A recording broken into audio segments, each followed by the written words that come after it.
Welcome in this lecture. हमने पिछली कक्षा में बोल्ट्जमान कैनोनिकल वितरण नियम का अध्ययन किया और हमने ये देखा कि किसी प्रकोष्ठ में कणों की जो संख्या है वह ऊर्जा का, उस प्रकोष्ठ की ऊर्जा का क्या होती है, चरघातांकी फलन होती है। यानी कि जिन प्रकोष्ठों की ऊर्जा कम है वहाँ कणों की संख्या ज़्यादा होगी और जिन प्रकोष्ठ में ऊर्जा का मान ज़्यादा होगा वहाँ कणों की संख्या चरघातांकी रूप से क्या होती जाएगी, कम होती जाएगी। तो हमने iवें प्रकोष्ठ में कणों की संख्या ni को a (e⁻β ei) के रूप में ड्राइव किया। ठीक है, जहाँ हमने a नियतांक का मान ज्ञात किया तो a नियतांक को हमने लिखा कुल कणों की संख्या बट्टे समेसन e⁻β। ये जो पद है ये अवस्थाओं का योग या सहवितरण फलन z कहलाता है। ठीक है, अब आज हम इस बीटा नियतांक यानी बीटा प्राचल जो कि हम पूर्व कक्षा में पढ़ चुके हैं उस बीटा प्राचल का मान ज्ञात करना चाहेंगे। तो देखिए, बीटा प्राचल को मान को ज्ञात करने के लिए हम यहाँ पर परिभाषित करेंगे एंट्रोपी को। ठीक है, एंट्रोपी को परिभाषित करने के लिए हम जानते हैं कि किसी निकाय को दी गई ऊष्मा जो है dq that is equal to है T ds। ठीक है, तो यहाँ अब एंट्रोपी को हम ऊष्मा गतिकी में ऐसे रिप्रेजेंट करते हैं। अब एंट्रोपी को हम सांख्यिकी में परिभाषित करेंगे। तो सांख्यिकी में हम जानते हैं entropy is equal to k log of omega. Omega जहाँ क्या है, ऊष्मागतिकी प्रायिकता। तो ओमेगा को हम पढ़ चुके हैं। अब ds को क्या लिखा जाएगा, ds is equal to k log of omega का derivative d log of omega. ठीक है, यहाँ देखिए k बोल्ट्जमान कांस्टेंट है, इसको अलग रखेंगे। तो ds is equal to k what is d log of omega. तो हम इससे पूर्व d log ऑफ ओमेगा को क्या पढ़ चुके हैं, that this is equal to summation log ni t ni, and वो किसका, माइनस का। तो यहाँ हम इसको इससे रिप्लेस कर देंगे। तो यहाँ ये आ जाएगा minus summation log ni d ni, ये इक्वल टू है ds के। हम ni की जो वैल्यू है वो ae⁻β ei यहाँ पुट करते हैं।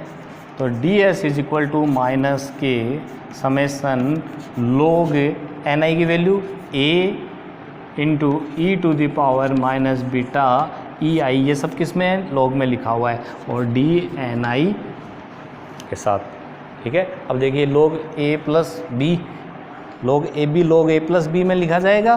Then ds is equal to minus k summation log a, और यहाँ क्या आ जाएगा, माइनस बीटा ei, log की घात गुणा में आ जाएगी और ये रह जाएगा log e। ठीक है, और ये आ जाएगा यहाँ d ni। अब हम जानते हैं log e की वैल्यू कितनी होती है, 1। तो ये log e को हम यहाँ 1 लिख देंगे। अब इन दोनों पदों में d ni को इसके साथ लिखते हैं। तो ds is equal to minus k summation log a dni and plus minus ही लिखा जाएगा, माइनस ये वैल्यू अभी इसके अलग चल रही है और ये लिखा जाएगा माइनस बीटा ei dni। ठीक है, यहाँ since log a is constant तो ये टर्म क्या हो गया, ds is equal to minus k log a summation dni and plus k beta summation ei dni। ठीक है, देखिए since n number of total particle is constant तो summation dni क्या हो जाएगा, 0।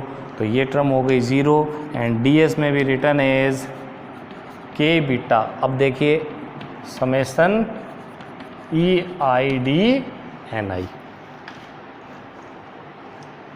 चलिए समेसन EIDANI क्या है, E1dN1 क्या है, पहले प्रकोष्ठ की ऊर्जा।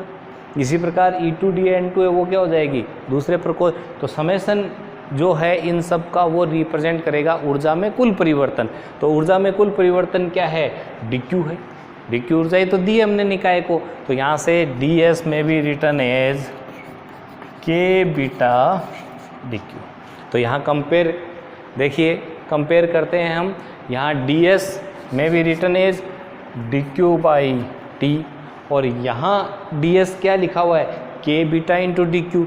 तो यहाँ k बीटा किस से रिप्लेस किया जा सकता है, 1/t से। तो k beta is equal to 1/t and beta is equal to 1/kt। देखिए k बोल्ट्जमान कांस्टेंट है, तो बीटा सीधा और सीधा किस पे निर्भर करने वाली राशि आ गई, ताप पर निर्भर करने वाली राशि है। नहीं बात, तो इसलिए हम इसको बीटा प्राचल से रिप्रेजेंट करते हैं, जो कि किस पे निर्भर करता है, ताप पर निर्भर करता है। अगर बात करें इसकी विमा की, तो हम जानते हैं कि बीटा की विमा क्या होती है, ऊर्जा के तुल्य। तो बीटा की विमा क्या हो जाएगी, ऊर्जा इनवर्स, ठीक है। केटी की ऊर्जा की विमा है केटी, तो ये ऊर्जा इनवर्स हो गया, ठीक है। तो इसलिए हमने बीटा प्राचल को भी ज्ञात कर लिया। अब हम कणों की संख्या, IV प्रकोष्ठ में कणों की जो संख्या है उसको हम कैसे लिखेंगे, देखिएगा।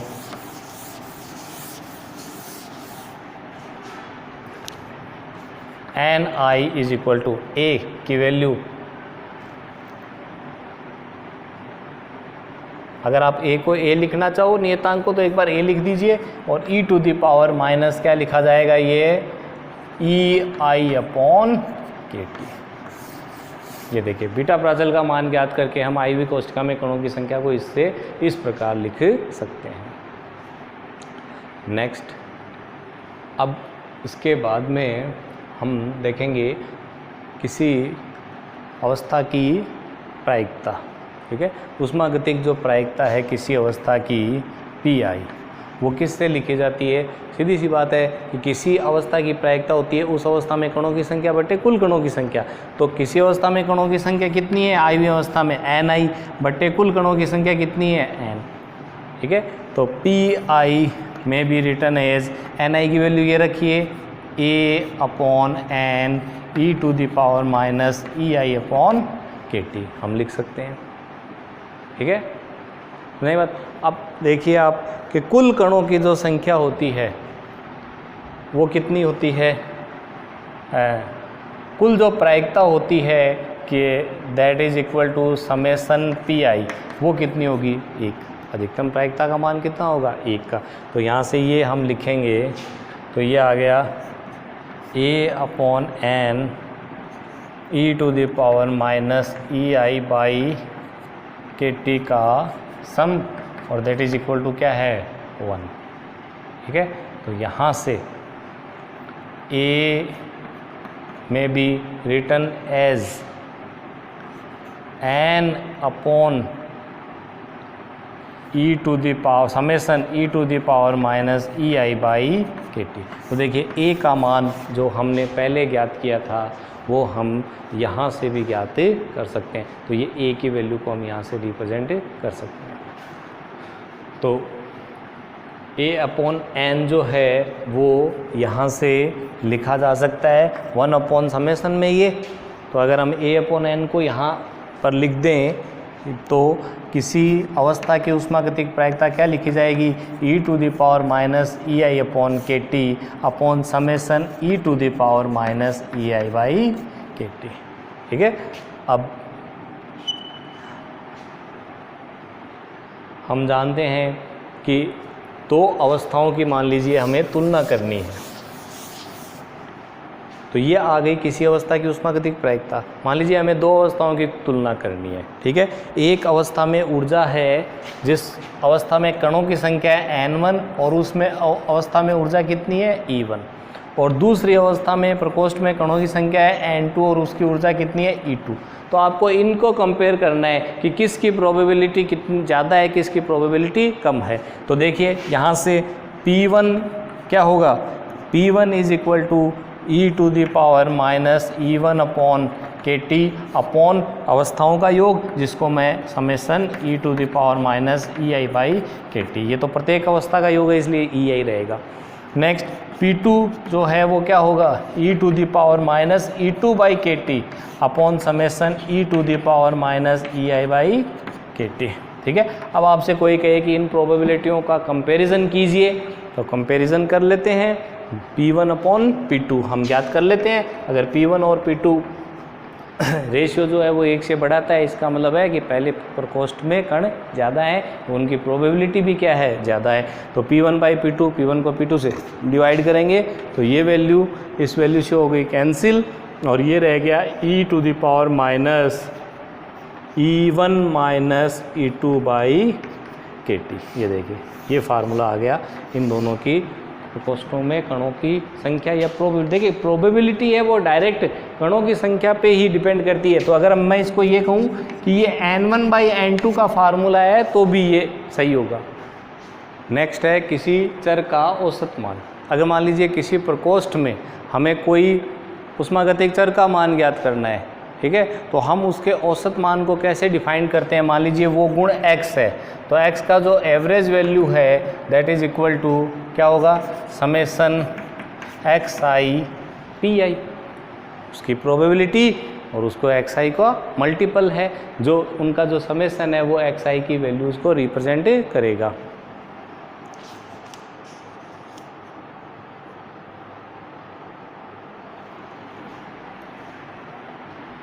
ठीक है, तो प्राचल है चर x का एवरेज वैल्यू है दैट इज में भी रिप्रेजेंटेड किससे, summation of xi e to the की पावर माइनस बीटा ei अपॉन summation e to the power minus beta ei, या बीटा को हमने लिख दिया है 1 अपॉन के टी से, तो ये लिखा जाएगा 1 अपॉन के टी से। तो इस प्रकार देखिए हम बोल्ट्जमान कैनोनिकल वितरण नियम से किसी चर x का मान भी ज्ञात कर सकते हैं।